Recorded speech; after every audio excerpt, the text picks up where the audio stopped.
What's the most unusual thing you ever done to prepare for a role? Listen to the director. Yeah. I'm Paul. I'm here with Denzel. I'm Denzel. Yeah. And we're going to play In Conversation With. Should we go? You first. Let me go first. All right. Describe your job in 3 words. I'm unemployed now. Tell us about the first time you both met. So the first time I met Denzel, I was in Morocco shooting.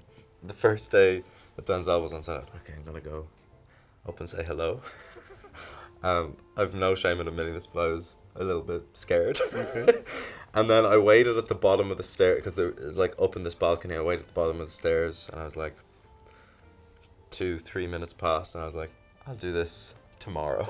So I bailed, and then I met you the second So where did we actually meet then? The second day. I remember this so clearly. You put your hand out, we shook hands, and you go, whacked me on the shoulder, and you go, stop working out, man.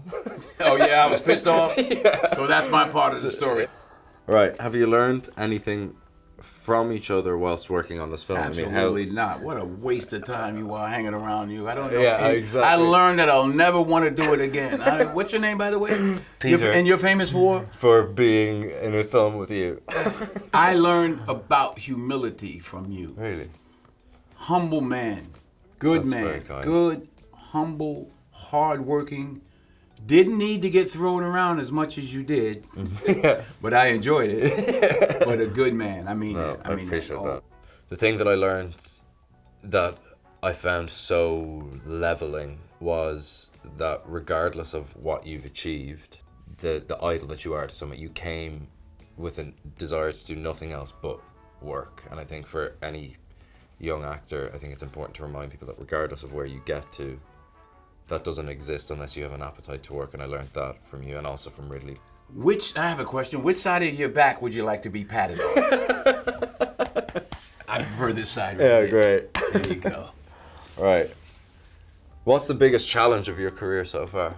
There's no one thing. There's never. It's cumulative, yes, right? It's cumulative. It's cumulative. For me, the biggest challenge is like navigating, having a life outside of work, because I love work, you know? I don't know whether you have a thought on that or whether it's just something that you find a way to navigate as those priorities shift. I can tell you 50 years of experience, I've learned to put it down and go home. Yeah. My happiness doesn't come from the roles I play or the accolades people have given me. Mm-hmm. And was that always true? No, absolutely not. Yeah. You know, I'm telling you from 70 years of experience, don't listen to them.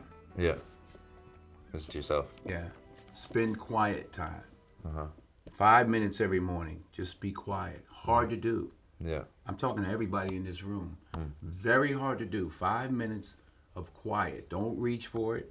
Don't think about it, which is impossible. Don't reach for it. You know what I'm talking about. Your devices. If you could have played the lead in any film in history, what would it be? I played the lead in every film. It's historic because somebody else made it historic. Yeah, if you want to do it, that's the reason do to it. leave it alone. Yeah, exactly. Yeah. Which actor in history do you most admire? All We're right, in we're going to show. I'm changing the game. 3 actors 3 actors, yeah. 3. that you admire. And I'm not one of them. There you go. All right, 2 I actors. would have. Exactly. All right, 2 actors. No, I love Michelle Williams, Betty Davis, Sydney, Meryl Streep. Meryl Streep, Marlon Brando, James Dean, Al Pacino.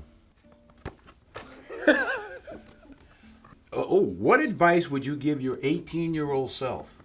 In other words, what were you thinking when COVID started? 18-year-old self, never be the person in the room who hasn't done the most amount of work.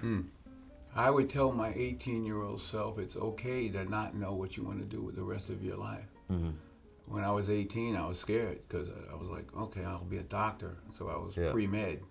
And I had a course called Chordate Morphogenesis. What is that? I don't know. I still don't know. But I played a doctor on TV. And that's the main thing. That's the main thing. What was your first I've made it moment? What was your first I've made it moment? Like, was there a moment When that happens, I'll tell you. Really? You Yeah. still feel that? Made what? Made it, like that you've got... I felt that the first time somebody paid me to be an actor. Because I never thought when I went to drama school I think people maybe misconstrue it that it's like, oh, suddenly when you walk onto a big film, or you walk into like your opening on Broadway, or you walk into like a big paycheck, that's what actors think is the I've made it moment. But I think when I went to drama school for 3 years, I was like, there's still no guarantee that somebody's going to turn around to be like, hey, we deem you worthy enough to be an actor. So for me, when I was cast in a play for the first time, I was like, not that I've made it, like that there's a destination, but that I was like... I still save canned foods. You never know. Yeah. Just think. Yeah. No, I remember keeping cans of food and stuff, so maybe whenever I stopped doing that. Ordering cans of food, I knew I made it. Skip Okay, it. I got one for you. Great. If you had to fill in the back of this, what would What you would write I fill down? it in with? What is the thing that keeps you up at night? Only the mistakes have been mine. Yeah, that's fucking brilliant. If you were 20 years older than you are now, you'd be 20 years older Just to clarify, than you are Denzel now. is reading nothing. Not reading nothing. My mother said to me one time, she used to say, "You boy, the older you get, the older you get." Yeah. Like no wiser, just older.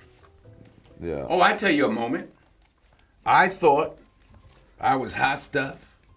I came home. I was early on in my career or something, and I knew I was a movie star. And I came to my mother owned a beauty shop, and I said, "Ma, did you ever think it was gonna be like this, and that I was gonna make?" She said, "What did you say?" I knew I was in trouble. She said, "What did you say?" Let me tell you something. So she started calling me superstar.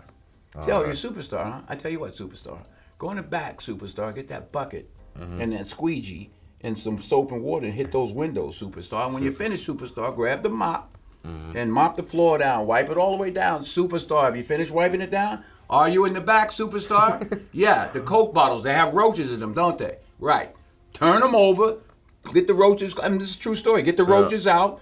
Can't clean all the bottles. I got the message. I've heard you say something like this before. You're like, when people talk about what's the hardest thing about being an actor, and you say, this isn't hard. Picking up garbage is hard. I was That's a garbage hard, man. Yeah, that's right. Now, here's a question for you all. What would you do with 5 minutes of silence? I pray for your generation because we did not have to deal with what you've had to deal with. And it's our fault for putting it in your hands. There were no 9 million opinions of every moment of my day. And no documentation people of that it. like you and then suddenly they hate you and you don't It's understand gross. why. And I never had, I don't even know what you call it, an Instagram account. Never had one. Link, what's the other name? LinkedIn. Twitter. I don't have any of those things. You don't have a LinkedIn? No. I have a Cadillac. And on that note, we're out. Very good.